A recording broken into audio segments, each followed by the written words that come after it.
Alame Minglaba. God is good all the time. Piashin Gaumete. Mania Gaumete Pia, Digni Gaumete, Menapiana Shuna Mane Gaumia Uma Pillow shoes of honor, Jizuro Chimontine, Jizuro Jame, Dine Pia, Jizuro Jam, Dine tomorrow's Nimon and Tati, the Mini and Tangi Jamare, Pia two Jisu Dine, Yadi Uduria Bono, Dine tomorrow either Lulu, Budalulu Bono, Dine Pini Mele. Pia Jizuro Jam, Alon Jama Jalu, Pia two Jisu de Mare,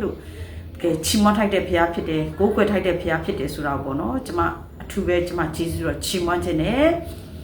Solo Dine Jama, Chisoda Jama Mesu Bono, Dine Atama Bono, Ne Taine Kama, Baluni Taina, Malay Surebono, Pongsan Lady Lebono, Dine Jamaro Tamachansa, Jamaru, Jamani and Biodlubo. No Capato, Jamari, a council no special guy pit, a council no guideline you will be a sure. Dine Piasca, Dine Jamaro Jisuro Jam, Gami, Gaune, Dine Pia Jisuro Jam, Mebono, Jamaro di Natana Sachau Dalabai, Bono, Dine Sasheni Gamusa, Biduabi, Jamapia or two Jisu Dine Bono, Dalaco, we and Dwelle, Dine Jamaro, no, Jisuro Jitome swim body, Dine Jamaro, don't set your pitted rejow, Dine Jamaro, Satonia Bejano, Hallelujah, Napata Majano, Bono, Di Jamaro di Dalabai, Gobo and Drabono. Napata Maluro, no, Satonia Bay Janore, Dito Lejama Pia or two Jisu Dine, Piashia did Maru, Kane, Galamam, Yanamapia Kaimu, a size a Kaumarakama was what you bono, Pia Jisu or two Chimoni. So I didn't let Jamana Chisoda Jamata Messu, Bono, Dinetama, Nidai Mono, Pia Nocapatori, Jamat Labio, Pia Suraga. At that time, Matata Sitinu Lapiora Pide, Dinetamaru at that time, Bono, or Blubium, Lumia Sitinu Lapiora Pide. So I didn't Dia Bale Surekama. The Madia Mati, tomorrow at that time, Lily. China Mutukushini the Lube, Chona Mutukushani the Lube, Bono. Now be a kama tomorrow, Tomats the Sing Ataro, did he need him up by Biotalesoro. Lu about getting Chinu Yawi the Madia with this aging a cat king a lower she did. So I didn't Lu about getting Chinu Yawi Surekama, getting Chiabu and you know tomorrow Palawa, Lesoro. Lower Garima, Deacon or a critical tomorrow, getting ship, Yonchi Lakanaga, tomorrow, Tomat or no, delay tomorrow, getting Chinsure, delay tomorrow, a car may be a pity. Lower Garima, Deacon or the key shoe, delay tomorrow, Yonchi Lacanare. Yonchi Lakamale, delay tomorrow, ah, you shoot the last of tea, young last of young Nezo, but Sagale, you know, Yarovian. So sing along a Jimmy, you are, hallelujah. No, delay tomorrow and sing along a Jimmy, you are a Surekama, delay tomorrow. No, Torapia, sing along a Jimmy. A song that is shit and yan chitlo. No, Dinis Torapia, sing along a Jimmy, Guza, Lock, Gunyango, and Mima Pune, so that one, not the Dr. Candito, and Yang Achama, Pure Diamond. Jenny let tomorrow at the time, Abono, delay tomorrow. Yeshu, the last of tea, young last or young is, or Tagataro, Pasachan, or Lena Lab, your Lena Piampelumia, Dajaro, that later that chicken. For sure, Lumia, no, Piotana, tomorrow the kiss garnet, your mesono. For sure, Lumia, follow Lilumia, no, she like I like Palumia. So, Kamata, getting chi and the nature, get Nenero Piasachi, bono, the Doliro, two Sane, bono, didn't getting chi and tomat the same, bono, didn't nearly matter. Look about getting Chino Yawi Tamatia with visiting a Piat King and Lucy. So, look about getting Chino Yawi, number did check out getting China City.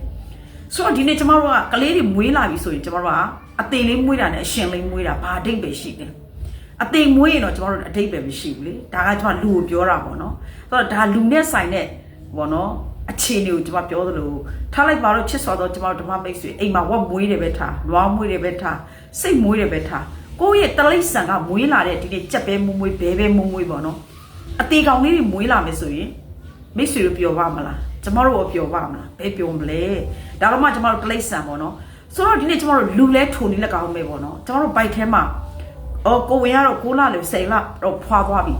No, tomorrow Muimesura or 3 that day, we saw a tindy about tomorrow tea, bono. So Muina may how late tomorrow not be bono, the by Tema solution tomorrow, or Konalaso in tomorrow, and there's a Kutamana by Mechi, I will not Nala so in our song Yaluya.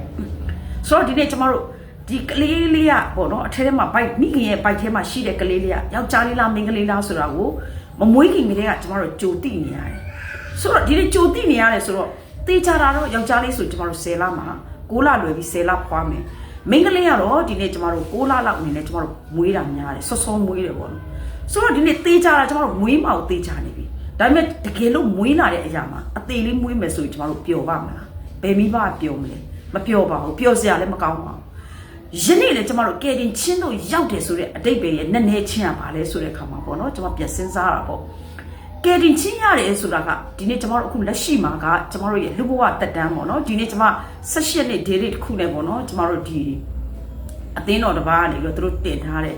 49နှစ်ပေါ့နော်ဒီနေ့အမျိုးသားတယောက်ကတည်သွားတယ်ဆိုတာကိုကျမဒီ Facebook မှာပေါ့နော်ကျမတွေ့လိုက်ရတယ်အသက်49နှစ်ဆိုတော့ခုကျမ52နှစ်ဆိုတော့ပေါ့နော်ကျမထက်2နှစ်ကျော်3နှစ်4ပါလောက်ငယ်တယ်လေပြောချင်တာကဒီနေ့ဆိုတော့ပြန်သွားပြီအိမ်တော်ပြန်သွားပြီယုံကြည်သူပဲအိမ်တော်ပြန်သွားပြီဆိုတော့မိသားစုနဲ့တော့စိတ်ထပ်ထူထပ်မြောက်ဝမ်းနေတယ်ပေါ့နော်ဒါပေမဲ့ကျမတို့လည်းတစ်နေ့အိမ်တော်ပြန်ရမှာပါဆိုတော့ဒီနေ့ကျမတို့ကဘာလဲဆိုတော့တေချာတာတော့ကျမတို့တေမှာဒီလောကမှာခဏလေဒါကကျမတို့လူဇာတိရဲ့အသက်ကိုပြောတာဖြစ်တယ်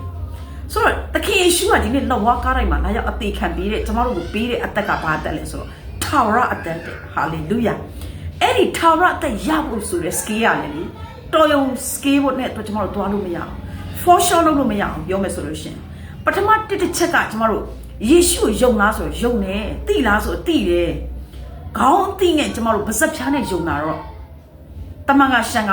ကျမတို့ဒီ kids ကားနဲ့ပြောမယ်ဆိုတမန်ကရှန်ကနဲ့တက်မလာနဲ့တောက်ချလိုက်တယ်မယ်ဘုရားသခင်ကနော်လုံးဝကျမတို့လက်မခံဘူး for sure လုပ်လို့မရအောင်မိတ်ဆွေယေရှုကိုသိလားဆိုသိတယ်ဆိုရင်ဘယ်လိုသိတာလဲကျွန်တော်တို့အကျွမ်းဝင်ဖို့လဲလို့လေသိကျွမ်းခြင်းဆိုတာရှိတယ်ကျွန်တော်မိတ်ဆွေရဲ့ဒီနေ့တငယ်ချင်းတွေကိုယ့်ရဲ့ partner တွေကိုယ့်ရဲ့တငယ်ချင်းတွေကိုကျွန်တော်ခင်တဲ့ခါမှာကိုယ့်ရဲ့အခန်းပေါ်ရှိမယ်ကိုယ့်ရဲ့ဒီနေ့အတန်းပေါ်ရှိမယ်ကိုယ့်ရဲ့အခန်းပေါ်အတန်းပေါ်ကသူကတော့ရှေ့တန်းမှာထိုင်တယ်သူကတော့အလယ်တန်းမှာထိုင်တယ်သူကတော့အနောက်တန်းမှာထိုင်တယ်ဆိုတာကျွန်တော်ဒီလောက်ပဲသိလို့သိတယ်ဆိုရင်တော့ဒါသိတာပဲဒါအရင်ကျွမ်းတာမဟုတ်တော့ကျွမ်းတာကြတော့ကျွန်တော်တို့ပြောမနာဆိုမနာကြတော့ကျွမ်းကျင်ဖြစ်တယ်ပြောမယ်ဆိုရင်ဝမ်းနဲ့ချင်းလဲရင်ဖွင့်မယ်ဝမ်းမြောက်ချင်းလဲရင်ဖွင့်မယ်အဲ့ဒါကအကျွမ်းတော်ဝင်ဖြစ်ခြင်းဖြစ်တယ်ဒါကြောင့်မလို့ဒီနေ့ချစ်စွာတော့ကျွန်မတမမိတ်ဆွေကျွန်မဘာပြောလဲခေါင်းတိနဲ့ကျွန်တော်တို့ကဖယားကိုတိလို့မရနော်ပါဇက်ဖျားနဲ့လည်းကျွန်တော်တို့ယုံလို့မရနှလုံးသားနဲ့ယုံကြည်ပြီးတော့မှကျွန်တော်တို့ရှင်ယောဟန်ခရစ်အခန်းကြီး1အငယ်7မှာထိုသူကိုလက်ခံသမျှသောသူတည်းဟုသောကိုရောကိုယုံကြည်သောသူတို့အားဖယားသခင်တာဖြစ်ရသောခွင့်ကိုပေးတယ်ဆိုတာဒါကကျွန်မကယ်တင်ချင်းရတဲ့သူရဲ့ lifestyle နဲ့ဖြစ်တယ်ဖယားသားဖြစ်သွားပြီဆိုရင်တော့ကျွန်တော်တို့တေချာပေါ့ကျွန်တော်တို့ကယ်တင်ချင်းရပြီဆိုတော့ဖယားသားဖြစ်ချင်းရလဲသူကတရံပြောင်းလဲတယ်အဲ့ဒါကဘာလဲဆိုတော့နိကောငါအငယ်စက်ခွန်မှာလူမီဒီကခရစ်တော်၌ရှိလျင်အသစ်ပြုပြင်သောတရားဝါဖြစ်တယ်ဟောင်းသောယာတို့သည်ပြောင်းလဲ၍ခတ်သိမ်းသောယာတို့သည်အသစ်ဖြစ်ကြတယ်ဟာလေလုယာဆိုတော့ဒီနေ့ကျွန်တော်တို့ကယ်တင်ချင်းရဲ့လက္ခဏာက position ကနေကျွန်တော်တို့ချင်းချက်ရှိတယ်ပါစပ်ဖြားနဲ့ယုံတဲ့သူကခေါင်းသိနဲ့သိတဲ့သူက position မချိန်လုံးဝချင်းချက်မရှိဘူးသူမှာ normal life ပဲရခင်နဲ့ယခုမထူးခြားဘူးဒါကကျွန်တော်တို့ကယ်တင်ချင်းမရတော့သူရဲ့ lifestyle ကယ်တင်ချင်းရပြီးတော့သူရဲ့ lifestyle ကကျွန်တော်တို့နှစ်ကော59ရလို့ပဲလူမီဒီကခရစ်တော်၌ရှိလျင်အသစ်ပြုပြင်သောတရားဝါဖြစ်တယ်ဆိုတဲ့ဒီနေ့ကျွန်တော်တို့ပထမတစ်ချက်ကကယ်တင်ချင်းရစီခြင်းနဲ့ဆိုတော့ဒီနေ့ကယ်တင်ချင်းကိုလည်းဒီနေ့ကျွန်တော်တို့လူဖြူကိုပဲပေးတာမဟုတ်ဘူးလူမဲကိုပဲပေးတာမဟုတ်ဘူးကျွန်တော်တို့ရဲ့ဒီနေ့ပေါ့နော်ကျွန်တော်တို့မြန်မာနိုင်ငံမှာဆို135မျိုးသောလူမျိုးစုရှိတယ်လေ135မျိုးထဲမှာကျွန်တော်တို့ပေါ့နော်ဘုရားသခင်ကတော့ပေါ့နော်5မျိုးလောက်ပဲဘုရားပေးတယ်ဘုရားမဟုတ်135မျိုးလုံးကိုဘုရားပေးတာဖြစ်တယ်ဟာလေလုယာနော်ဒီနေ့ပြီးတဲ့အခါမှာကျွန်တော်တို့ဘာမှသွားတွေ့ရလဲဆိုတော့ရှင်ယောဟန်ခရစ်အခန်းကြီး3ငယ်16မှာလောကီသားအားလုံးကိုချစ်တယ်တပါးဒီသောသားတို့ကိုစွန့်တော်မူသည့်တရားလောကီသားတို့ကိုချစ်တယ်ဟာလေလုယာလောကီသားအားလုံးကိုဘုရားခင်ကကယ်တင်ချင်းရစေခြင်းတယ်အဲ့ဒီကယ်တင်ချင်းရဖို့ကခုနကျွန်မပြောသလိုပေါ့နော်ယေရှုကိုသိလားသိတယ်ဘာသိလဲခေါင်းသိနေရတော့တက်မလာနဲ့ so sorry ပဲယုံလားပါစပ်ဖြားနဲ့ယုံတာလား yes လုံးလို့မရအောင်စိတ်နှလုံးအကျွမ်းမဲ့ယုံရတာဖြစ်တယ်ဟာလေလုယာဆိုတော့ဒီနေ့ကျွန်တော်တို့မှာသားသမီးကိုကျွန်တော်တို့မွေးလာတဲ့မိခင်တွေနော်မွေးလာတဲ့ဖခင်တွေကကိုယ့်ရဲ့သားတွေသမီးတွေကိုဘယ်လိုချစ်လဲနှစ်ကချစ်တယ်နော်ဦးလိုက်တဲလိုက်ချစ်တယ်နော်တကယ်တရုတ်တရချစ်တယ်ဆိုတာကိုမိဘတိုင်းရဲ့ခံစားချက်မိဘတိုင်းကနော်ဒီနေ့အာနိသင်ဆိုတာကိုဒီနေ့ကျွန်တော်တို့သိရတယ်မနေ့ကကျွန်မတွေ့ခဲ့ရတဲ့ပေါ့နော်မိသားစုတစုပေါ့နော်သူ့ရဲ့သားလေးရပေါ့နော်ဒီဂျပန်မှာအလုပ်သွားလုပ်တယ်ဂျပန်မှာအလုပ်သွားလုပ်တော့သူကဘာပြောချင်လဲဆိုတော့သူ့ရဲ့သား ဂျပန်သွားရောက်ဖို့အရေးကိုတဲ့သူရွာမှာပေါ့နော်ပေါက်တူးတွေပေါက်နော်ပင်ပန်းပန်းနဲ့သူလှုပ်ပြီးတော့မှငါသားဂျပန်ရောက်ဖို့ရန်အတွက်ငါဒီလောက်ရွာမှာပင်ပန်းနဲ့လှုပ်ခဲ့ပါလားဆိုတာသူကဓာတ်ပုံမှတ်တမ်းတွေကိုလေသူက record လုပ်ထားတယ်မှတ်တမ်းယူထားတယ်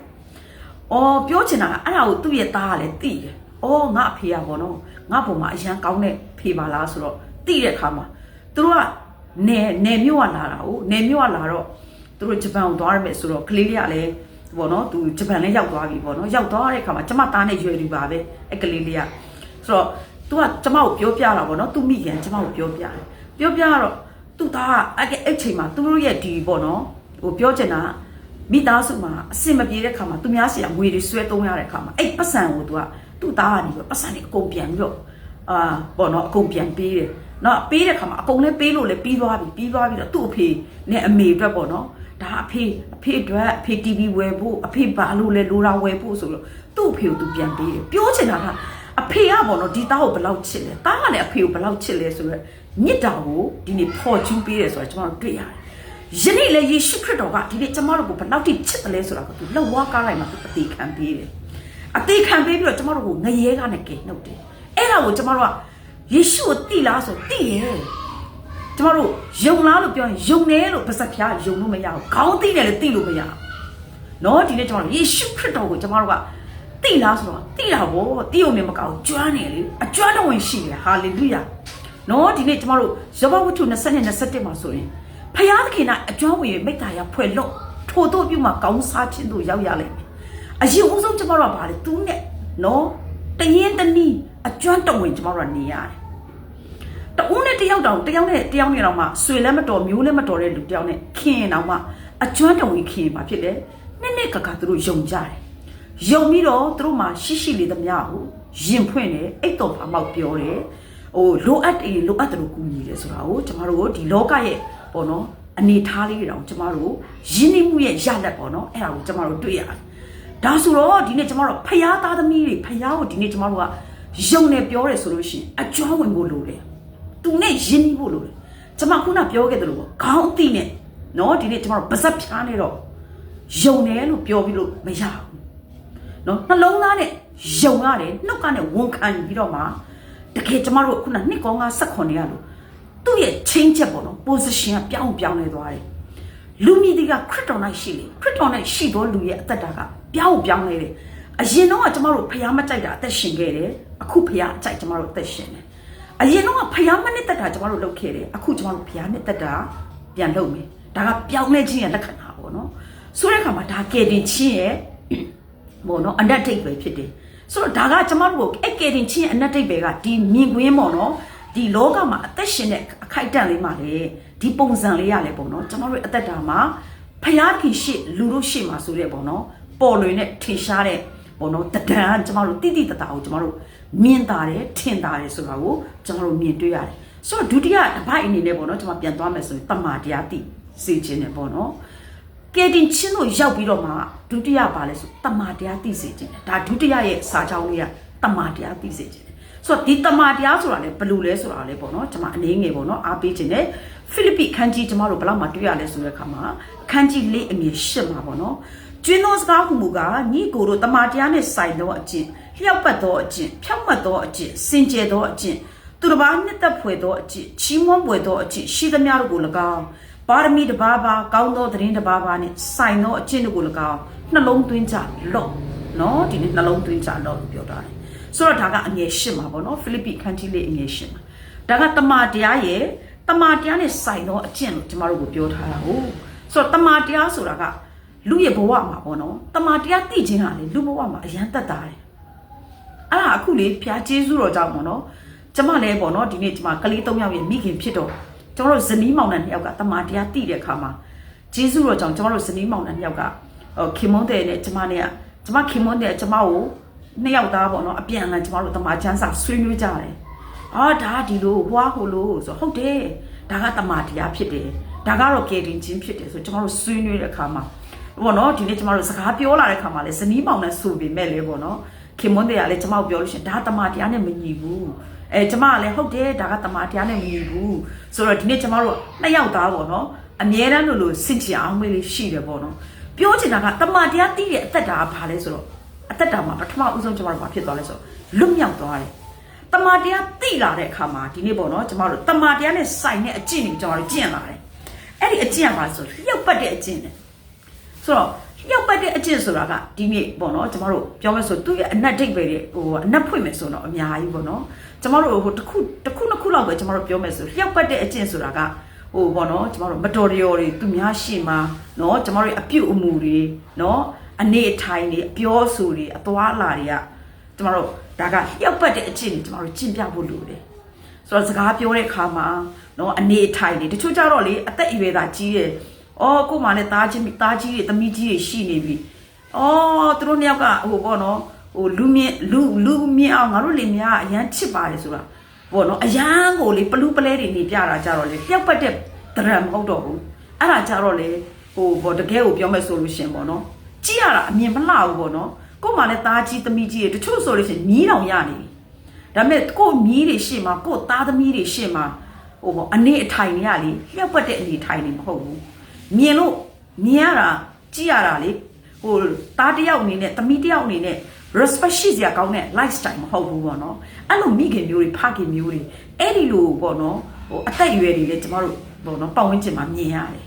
တဲ့အခါမှာအော်ဒါပေမဲ့ကျမတို့ကဗာလဲကျမကုန်ခဲ့တဲ့ရက်တည်းကပြောခဲ့ပြီးကိုယ်သမိုင်းကိုရေးရတာဖြစ်တော့လေသူများကိုသွားပြောလို့မှမရတာဆိုတော့ဒါကကျမခုနကဒီလျှောက်ပတ်တော့အကျင့်ဆိုတာကတင့်လျှောက်ပတ်ဆိုတာကျမတို့နေထိုင်ရတယ်ပြုမှုရတယ်ပြောဆိုရတယ်အသက်ရှင်ပြရတယ်အဲ့ဒါကလျှောက်ပတ်တဲ့အကျင့်ဖြစ်တယ်လေးနဲ့မရချစ်တာလေချစ်လို့ရတယ်လေဟိုအများမြင်မှာလေပလူးပလဲတွေနေပြစရာမလိုဘူး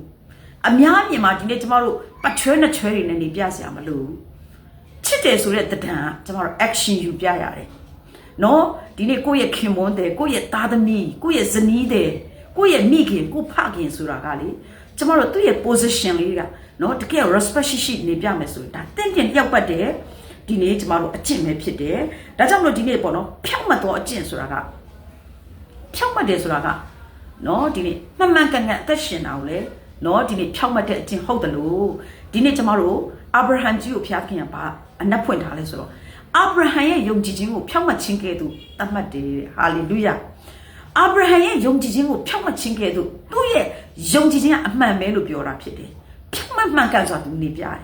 ဖခင်ကဒါလို့ဆိုသူလုပ်တယ်ဘာလုပ်တာလဲနေ့ရက်တယောက်နေ့ဟိုတဲ့ငါလူမျိုးကြီးဖြစ်စေမယ်ဆိုရင် तू ကအသက်တရာမှာပေါ့နော်သူ့ရဲ့သားကို तू ရတယ်ဟိုသူ့ရဲ့သားဣရှမေလကြတော့ तू 85နှစ်မှာ तू ရတယ်ပေါ့နော် sorry 86လောက်မှာ तू ရတယ်ဆိုတော့ဒီနေ့ကျမတို့ဒီပေါ့နော်ဣရှမေလကြတော့ဖျားခင်ပေးတဲ့သားမဟုတ်ဘူးလေဆိုတော့ဒီနေ့ဟိုဖျားခင်အတိမတ်ပြုထားတဲ့သားမဟုတ်စာရာနဲ့ရထားတဲ့သားမဟုတ်တဲ့အတွက်ကြောင့်သူ့ကိုတော့ကျမတို့ဒီဘယ်လိုပြောမလဲအတိမတ်ပြုတယ်ဖျားအတိမတ်ပြုတဲ့သားထဲမှာတော့မပါဘူးပေါ့နော်ဒါပေမဲ့သူ့ရဲ့သားဟိုဖျားခင်အတိမတ်ပြုတာဘာတူလဲဆိုစာရာအဖြစ်မွေးတယ်ဒီသားကိုနော်သူအသက်ကြီးမှလည်းရတယ်မိန်းမလည်းအသက်ကြီးပြီးယောက်ျားလည်းအသက်ကြီးပြီးရတဲ့ဒီသားလေးကိုတယောက်ထဲသောသားကိုငါအတွက်ပူဇော်ပါဆိုသူတော့ပူဇော်တယ်နားထောင်တယ်လေဖျားစကားသူအကျွေးမဲ့နားထောင်တယ်နော်ဖျားကငါပြလက်တဲ့သောပြည်ကိုသွားပါဆိုသူသွားတယ်နော်ဒီဇိုင်းမဲ့သူသွားတယ်သူရဲ့အကုန်လုံးသူနေတဲ့နေရာနဲ့သူထွက်ခွာပြီးနော်သူလုံးဝငါပြလက်တဲ့သောပြည်ဆိုတာကဟိုအမေရိကန်လည်းမဟုတ်ဘူးဂျပန်လည်းမဟုတ်ဘူးဩစတြေးလျလည်းမဟုတ်ဘူးကနေဒါလည်းမဟုတ်ဘူးအီသီယိုးပီးယားလည်းမဟုတ်ဘူးနော်ဒီနေ့ तू ပြလက်တန်တော့ပြည်ဆိုတာကဘယ်ပြည်လဲကိုမသိဘူးဒါပေမဲ့ तू သွားတယ်ဆိုတော့ဒါက तू ကသူ့ရဲ့ဖြောက်မှတ်ခြင်းကဘာလဲသူ့ရဲ့မှန်ကန်စွာလှုပ်ဆောင်ခြင်းကဘာလဲစကားနားထောင်ခြင်းက तू မှန်ကန်စွာလှုပ်ဆောင်တယ်မှန်ကန်စွာ तू အသက်ရှင်ပြတယ်ဆိုတာကိုကျွန်တော်တို့တွေ့ရတယ်ဒါကြောင့်ဒီနေ့စင်ကြယ်တဲ့အကျင့်နဲ့ဒါတမန်တရားရဲ့ပေါ့နော်ကျွန်တော်တို့ lifestyle ကိုပြောနေတာဖြစ်တယ်ဆိုတော့စင်ကြယ်တော့အကျင့်ဆိုတာကလေတချို့တွေကသိတယ်မလားကိုယ့်ရဲ့ဝင်ငွေကိုမဟိုဘယ်လိုပြောမချင့်ချင်ဘူးပေါ့နော်ပတ်စံရရင်ပြီးရောဘယ်နေရာလာပတ်စံရရင်တော်ပြီဆိုတော့ငါရှာနေတဲ့စီးပွားကငါစီကိုဝင်လာတဲ့ငါအိတ်ကက်ထဲမှာရောက်လာတဲ့ငါရဲ့အကောင့်ထဲမှာရောက်လာတဲ့ပတ်စံတန့်ရှင်းတဲ့ပတ်စံလားမတန့်ရှင်းတဲ့ပတ်စံလားဒါကသာသနာရဲ့ပတ်စံလားငါရဲ့ချွေးနှဲစာနဲ့ရတဲ့ပတ်စံလားဆိုတာတချို့တွေက control မလုပ်နိုင်တဲ့ခါမှာမိသားစုမှာ infection တွေဝင်လာဆိုတော့ဒါကစင်ကြယ်သောအကျင့်ဆိုတာကဒီနေ့ကျမတို့ခုနရေချိုးပြီးတဲ့အသက်တာကိုပြောတာပေါ့စင်ကြယ်ဆိုတာအသက်ရှင်တယ်ဆိုတာကနော်ဒီနေ့ကျမတို့ဖြောက်မှန်မှန်ကန်ဆိုတာစင်ကြယ်ဆိုတာမတရားတဲ့အရာဆိုမစားဘူးမတရားတဲ့အရာဆိုမယူဘူးနော် ဒါကကျမတို့ဒီဒါသာသနာအတွက်ပြောတာဖြစ်လို့ကြောင့်သာသနာနဲ့ပတ်သက်တဲ့နော်အလှငွေတွေဆိုရင်ဘုရားသခင်ကဘာပြောထားလဲဆိုတော့စပားနည်းနေတဲ့နွားရဲ့ပါဇက်ကိုမပိတ်ပါနဲ့တဲ့ကောရိန္သုမှာပြောထားတယ်လေဒါဓမ္မဟောင်းကျမ်းမှာလည်းပြောထားပါတယ်ဒါဓမ္မသစ်မှာလည်းပြောတယ်ဆိုတော့စပားနည်းနေတဲ့နွားရဲ့ပါဇက်ကိုမပိတ်နဲ့လို့ပြောထားတာဆိုတော့ဒီနေ့သာသနာအတွက်ရတဲ့ရလက်ကိုစားပါမစားနဲ့မဟုတ်ဘုရားသခင်စားခွင့်ပေးတယ်ဒါပေမဲ့တချို့တွေကအရန် over ဖြစ်တယ်စားတာလေအရန် over ဖြစ်တဲ့ခါမှာဘာဖြစ်လဲမိသားစုမှာကိုယ့်ရဲ့အသက်တာမှာ side effect တွေရောက်လာတယ်ဆိုတော့ဒါကကျမတို့စင်ကြယ်တဲ့အကျင့်မဟုတ်တော့ဘူးဆိုတော့စင်ကြယ်တဲ့အကျင့်ဟာမတန့်ရှင်းတဲ့ဟာတမာတရားနဲ့မညီတဲ့ဟာမလုတ်အပ်တဲ့အရာကိုမလုတ်တာကကောင်းမှုစွာနေထိုင်ခြင်းဟာဒါစင်ကြယ်တဲ့အကျင့်ပဲဖြစ်တယ်ဆိုတော့တွေ့ရတယ်နောက်ပြီးတဲ့ခါမှာသူတစ်ပါးနှစ်သက်ဖွယ်သောအကျင့်နဲ့သူတစ်ပါးနှစ်သက်အောင်နေပြတယ်ဆိုတာကဒီနေ့ပေါ့နော်ကောင်းမှုစွာအသက်ရှင်ပြခြင်းနော်ဖေးမာတယ်နော်ဒီနေ့ကျမတို့အကောင်းဆုံးအသက်ရှင်ပြတယ်ရှေ့မှာတော့တစ်မျိုးကိုယ်ရမှာတော့တစ်မျိုးတော့လုတ်ပြလို့တော့မရဘူးလေနော်လူမြင်ကောင်းလူတွေအထင်ကြီးအောင်တော့အမလေးကျမတို့ကိုင်းနေအောင်ကပြဖို့တော့ဘုရားအဲ့လောက်ထိမလိုပါဘူးနော်ကိုင်းနေအောင်ကပြစရာမလိုဘူးလူတွေကြည့်ကောင်းကျမတို့ကပေါ့နော်တကယ်တကယ် branded တွေဝစ်ပြမှာတကယ် update တွေကျမတို့ကစားပြမှာနော်နေပြမှာမဟုတ်ပါဘူးတခန်းတနာပေါ့နော်တယောင်တဆောင်ကျမတို့နေပြမှာကျမတို့အတွက်လျှောက်ပတ်တဲ့အကျင့်မဟုတ်ပါဘူးလျှောက်ပတ်တဲ့အကျင့်ဆိုတာကဘုရားသခင်နှစ်သက်ဖွယ်သောအသက်တာနဲ့အသက်ရှင်ခြင်းဟာလျှောက်ပတ်သောကျမတို့အကျင့်သူနှစ်သက်ဖွယ်သောအကျင့်ဖြစ်တယ်နော်ဒီနေ့သူတစ်ပါးနှစ်သက်ဖွယ်သောအကျင့်ဆိုသူတစ်ပါးဆိုတာကကိုကလွဲလို့တခြားသူပေါ့နော်ကိုကလွဲလို့တခြားလူကကြိုက်နှစ်သက်အောင်သက်ရှင်ပြတယ်ဖြောင်းမှန်မှန်ကန်စွာသက်ရှင်ပြတယ်ဆိုတာကနှစ်သက်ဖွယ်သောအကျင့်ဖြစ်တယ်ဆိုတွေ့ရတယ်နောက်ချီးမွမ်းဖွယ်သောအကျင့်ဆိုတော့ချီးမွမ်းတယ်ဆိုတဲ့ကကောင်းတဲ့အရာပေါ့နော်နေထိုင်သက်ရှင်ပြတာကဒါကကျမတို့ချီးမွမ်းပွဲတဲ့အကျင့်ပဲလေကျမတို့ကိုယ့်ရှေ့မှာလာဆဲပြတယ်ဆိုရင်တော့ဒါချီးမွမ်းပွဲတဲ့အကျင့်မဟုတ်တော့ဘူးလေမျက်နှာစူပုတ်ပြီးတော့เนาะဒီနေ့ကျမတို့မာရီကြောရည်နဲ့ခတ်ထန်မာကြောတဲ့မျက်နှာနဲ့ဒီနေ့ကျမတို့ပေါ့နော်နေပြတဲ့သူကိုကျမတို့ချီးမွမ်းပွဲတဲ့အကျင့်တော့ပြောလို့မှမရတာเนาะဒါကြောင့်တော့ကျမမောက်မာတယ်เนาะမာမာနရှိတယ်ဆိုတာဘုရားရမုံဆုံးပဲဘုရားမကြိုက်ဘူးဆိုတော့ဒီနေ့ကျမတို့ချီးမွမ်းပွဲတော့အကျင့်ဆိုတာကနှိမ်ချခြင်းတစားเนาะဒီနေ့ဘုရားကတနာခြင်းဂရုဏာဒီနေ့ဒီအရာတွေကျမတို့ကနေပြမယ်အသက်ရှင်ပြမယ်ဆိုရင်ဒါချီးမွမ်းပွဲတော့အကျင့်တွေကျမတို့ကပါတယ်ဆိုတော့တွေ့ရတယ်အဲ့ဒီရှိသမျှကို၎င်းနဲ့ပါရမီတစ်ပါးပါတချို့ကျတော့သူရဲ့ကိုယ့်ရဲ့ပါရမီကပါလေတချို့ဆိုအတီးပိုင်းမှာဂီတာအတီးပိုင်းမှာအရန်ကျွမ်းကျင်တယ်တချို့ကျတော့လေတကယ်တော့ musician နဲ့ပတ်သက်လို့အဆိုပိုင်းအတီးပိုင်းတွေမှာအရန်ကိုထူးချွန်တဲ့လူတွေတွေ့ရတယ်ဒါကသူ့ရဲ့ပါရမီတစ်ပါးပါပေါ့နော်တချို့ကျတော့လေမျိုးစုံပေါ့နော်ကျမတို့သူ့ရဲ့စုကျေးဇူးတွေမျိုးစုံရှိရလေတယောက်နဲ့တယောက်မတူဘူးလေဆိုတော့အဲ့လိုပါရမီတစ်ပါးပါဆိုတဲ့သူ့ရဲ့ talents လေးတွေပေါ့နော်သူ့ရဲ့စုကျေးဇူးလေးတွေပေါ့နော်ဖခင်ကပေးထားတယ်ဒါပေမဲ့အဲ့ဒီရတဲ့အဲ့ကိုယ့်ရဲ့ talents လေးတွေမှာကိုယ့်ရဲ့ပေါ့နော်ဒီနေ့စုကျေးဇူးလေးတွေပေါ်မှာဘာလို့ရလဲဆိုတော့ဘုန်းတော်ထင်ရှားအောင်ကျမတို့အသက်ရှင်ပြရတယ်နောက်တော့ကောင်းသောသတင်းတစ်ပါးနဲ့ဆိုင်သောအကျင့်တို့ကို၎င်းကောင်းတဲ့သတင်းတစ်ပါးဆိုတာကကျမတို့ကပေါ့နော်ကောင်းတဲ့သတင်းတစ်ပါးဆိုတာကအောင်မြင်နေတယ်ဆိုရင်ဒါကောင်းတဲ့သတင်းပဲလေနော်ဒီနေ့ကျမ်းမာနေတယ်ဆိုတာဒါကောင်းတဲ့သတင်းပဲလေနော်သတင်းဆိုးမှမဟုတ်တာနောက်ပြီးရင်လည်းသူတို့တွေပြေးလဲပါတယ်သူတို့တွေဘာပဲပြောသူတို့မှာဘာမှမရှိပေမဲ့သူတို့အေးစစ်စစ်လေးနော်သူတို့စားနိုင်တောက်နိုင်တယ်နေနိုင်ထိုင်နိုင်တယ်နောက်မဟုတ်ရင်လည်းသူတို့တွေတော့အရင်ကတော့အဆင်မပြေဘူးအခုတော့အဆင်ပြေသွားပြီဆိုရင်ဒါလည်းကောင်းတဲ့သတင်းပဲကောင်းတဲ့သတင်းတစ်ပါးဆိုတာကနော်ဒီနေ့ကျမတို့အေးဝင်ကလေးခေါ်နေတာလေဒါကောင်းတဲ့သတင်းပဲလေဒီနေ့ပြောနေတာလေဟောနေတာလေကျမတို့ဟောနေတာလူသိဖို့ဟောနေတာမဟုတ်ဘူးဖျားသိဖို့ဟောနေတာဒါကြောင့်ဒီနေ့ကျမလေးပေါ့နော်ပြောင်းလဲပြီးတဲ့နောက်ပိုင်းမှာကျမရဲ့အသက်တာမှာပေါ့နော်ကျမလုပ်နေတာကိုလူသိဖို့ဘယ်တော့မှကျမမလုပ်ဘူးဒီနေ့ကျမ online မှာဒီနေ့လာပြောရတဲ့အဓိကရည်ရွယ်ချက်ကကျမရဲ့ခံစားချက်တွေကျမပုံမှာဖျားကောင်းတဲ့အရာတွေကိုသိစေချင်လို့ကျမလာပြောတာဖြစ်တယ်ကျမကြွားခြင်းလို့ဒီနေရာကိုကျမတက်လာတာမဟုတ်ဘူးကြွားစရာလည်းကျမမှာဘာမှမရှိဘူးကျမမှာကြွားစရာယေရှုပဲရှိတယ်ဟာလေလုယာကောင်းကင်နဲ့မြေကြီးကိုဖန်ဆင်းတဲ့ဖခင်ပဲရှိတယ် thank you jesus ဒါကြောင့်မို့ပဲကျမဒီနေ့ပေါ့နော်အဲ့ကြွားစရာယေရှုရှိလို့လားမသိကျမဘဝကြီးကယေရှုတော်ပြီးရင်ယေရှုတော်နဲ့ဖခင်ကပို့ဆောင်တယ်ဆိုတော့ကျမကောင်းကြီးတစ်ခုနောက်တစ်ခုရေတွက်မိတယ်ကျမကောင်းကြီးကဘာတွေလဲလို့ပြောပါဆိုရင်ကျမကျမ်းပါတယ်ကောင်းကြီးဝါလင်စောစားရတယ်ကောင်းကြီးနှစ်ချိုက်စွာအိပ်ပြောရတယ်ကောင်းကြီးကျမအပြင်ထွက်တဲ့ခါမှာအန်ဒီယကင်းနဲ့ကောင်းကြီးနော်ဒီအိမ်ထဲဝင်လာတယ်မင်္ဂလာရှိစွာနဲ့တကယ်ဒါကြောဖြတ်ရတယ်ကောင်းကြီးဆိုတာပတ်စံကိုတစ်ခုတည်းကိုပြောတာမဟုတ်ဘူးနော်ကျမတို့ရဲ့အယိုးတွေနော်အရေပြားတွေအကြောတွေနော်ကျမတို့မျက်စိတွေနားတွေအကုန်ကောင်းနေတယ်ဆိုဒါကောင်းကြီးလေအဲ့တော့ဒီနေ့အဲ့ဒီကောင်းကြီးကိုကျမတို့ရေတွက်ရမှာ ဆိုတော့ဒီဓာရီကကျမတို့ကောင်းတဲ့ဒင်းတစ်ပါးပါဆိုတဲ့အရာလေးတွေနဲ့ကျမတို့ကိုဒီနေ့သိမယ်အသက်တာမှာတမန်တရားသိမယ်ဆိုရင်အသက်တာမှာတကယ်ပေါ့ပါတယ်ကျေးဇူးတော်ကြောင့်ပဲပေါ့နော်ကျွန်တော်တို့ဇနီးမောင်နှံတားကြီးနဲ့သမီးငယ်တားငယ်လေးတို့ကျမတို့မိသားစုတွေပေါ့နော်ဒီတမန်တရားကိုသိတဲ့အခါမှာအကြီးဆုံးသားကနေပြီးတော့အငယ်ဆုံးသားเนาะကျမရဲ့အလေကသမီးလေးသူတို့တမန်တရားသိတဲ့အခါမှာအသက်တာမှာသူတို့တွေပေါ့ပါတယ်ကျမတို့ဇနီးမောင်နှံလည်းထူခဲ့သူပဲဖြစ်တယ်ဖျားခင်ကမနှက်ဖြန်တွက်တော့မစိုးရိမ်နဲ့လို့ကျမတို့ရှမသက်ခရစ်ခန်းကြီးကျမတို့6မှာပြောထားတယ်မနှက်ဖြန်အတွက်တော့မစိုးရိမ်ခိုင်းတဲ့ဖျားကနိုင်ငံတော်နဲ့ဖြောက်မှတ်ခြင်းတရားကိုရှင်းစွာရှာကြတော့နောက်မှထိုအရာများကိုပြီးတော်မူလက်တန့်ဆိုတဲ့ဖျားကအရင်ဆုံးကျမတို့ရဲ့ action ယူရမှာကြောင့်နိုင်ငံတော်နဲ့ဖြောက်မှတ်ခြင်းတရားကိုအရင်ဆုံးကျမတို့ရှာရမှာဖြစ်တယ်နောက်မှထိုအရာများကိုထိုက်ပြီးတော့မူလက်တန့်ဆိုတဲ့အတိုင်းပဲကျမတို့မနှက်ဖြန်အတွက်တော့မစိုးရိမ်ခိုင်းတဲ့ဖျားကိုကျမတို့ရထားပြီဆိုရင်ကျမတို့အသက်တာမှာတက်တာတယ်လေ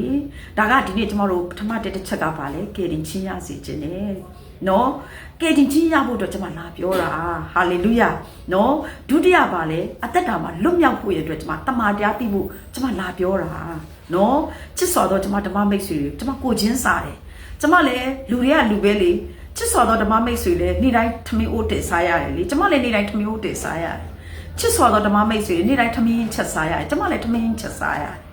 မိတ်ဆွေလဲပေါ့နော်ကျမတို့နေ့တိုင်း24နာရီကိုကြော်ဖြတ်ရတယ်ကျမလည်း24နာရီကြော်ဖြတ်ရတယ်ကြော်ဖြတ်တဲ့ခါမှာဒီနေ့ကျမတို့ငယ်စဉ်ဘဝကနော်ကျမတို့တမန်တရားမသိခင်တော့ကာလကြီးပြင်းလာတဲ့အခြေအနေနဲ့အခုဆိုကျမတို့တမန်တရားသိပြီးတဲ့နောက်ပိုင်းမှာဆိုရင်ကျမတို့ကဟိုပေါ့နော်ကျမတို့ဒီဗမာစကားရှိရလေဟိုပေါ့ဒါကျမတို့ဟာတစကားလို့ပြောရမှာလားနော်ဒါစကားထားလို့ပြောရမှာလားဟိုဖွက်ထားရင်နဲ့ကြွတ်စားမယ်တဲ့ခြံထားရင်ရံများတယ်ဖွက်ထားရင်ကြွတ်စားမယ်ကျမတို့ကဒါကိုရထားတဲ့ဒီနေ့တည်ငောင်းကိုတော့ဖွက်ထားလို့မရဘာလို့အဲ့ဖွက်ထားရင်ကျမတို့ကြွတ်စားမှာမဟုတ်ကျမတို့တက်မလုံးအတွက်ကျမတို့အတွက်ဘယ်လိုပြောမလဲမပါသွားဘူး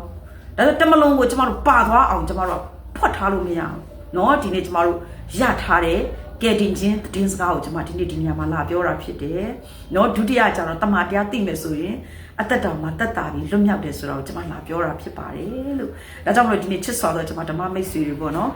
ဒီနေ့ကျမကတယောက်တည်းပေါ့နော်စားနေတဲ့လူတယောက်မဟုတ်ဘူးကျမအားလုံးကိုစားစီခြင်းတယ်ပေါ့နော်ကိုတယောက်တည်းဒါကြောင့်ဗမာစကားပုံကပါလဲဆိုသမုတ်တရားရေးပြီးရတဲ့ကိုတယောက်တည်းခတ်တောက်လို့ဟိုဘယ်လိုပြောမလဲမကုန်ဘူးပေါ့နော်ပြောချင်တာကဟုတ်ပါတယ်သမုတ်တရားကြီးကငန့်ပါတယ်နော်တောက်ရတာလည်းအဆင်မပြေပါဘူးတောက်လည်းမတောက်ပါဘူးဘယ်သူမှလည်းမတောက်ပါဘူးဒါပေမဲ့ဒီနေ့ကျမတို့ကပြောချင်တာကဒါဥပမာ example ပေးတဲ့စကားလုံးပေါ့နော်ဒီနေ့လည်းကယ်တင်ခြင်းကကျမတို့လောကီတာအားလုံးအတွက်ကြွမြန်းလာတယ်ယေရှုကြောင့်ကိုကျမလာပြောတာဖြစ်တယ်အရန်လည်းအရေးကြီးလို့လာပြောတာဖြစ်တယ်နော်ဒီကာလကလေအရန်လူတွေခက်ခဲကြတယ်အရန်အဆင်မပြေတာမြင်တဲ့ခါမှာကျမကိုချင်းစားတယ်အရန်လည်းတနာတယ်ပေါ့နော်ဒါကြောင့်မလို့ကျမလည်းမကူညီနိုင်ဘူးဒါပေမဲ့ကူညီနိုင်တဲ့ဖခင်နဲ့ကျမကမိတ်ဆက်ပေးတာဖြစ်တယ်ကူညီနိုင်တဲ့ဖခင်ရှိတယ်ဆိုတာတရင်ကောင်းလာပြောတာဖြစ်တယ်ဟာလေလုယာနော်ဒီနေ့ဒီလောက်ပဲကျမအနေငယ်အားပေးခြင်းနဲ့အားလုံးပဲ good night ပါနော်အားလုံးပဲ God bless you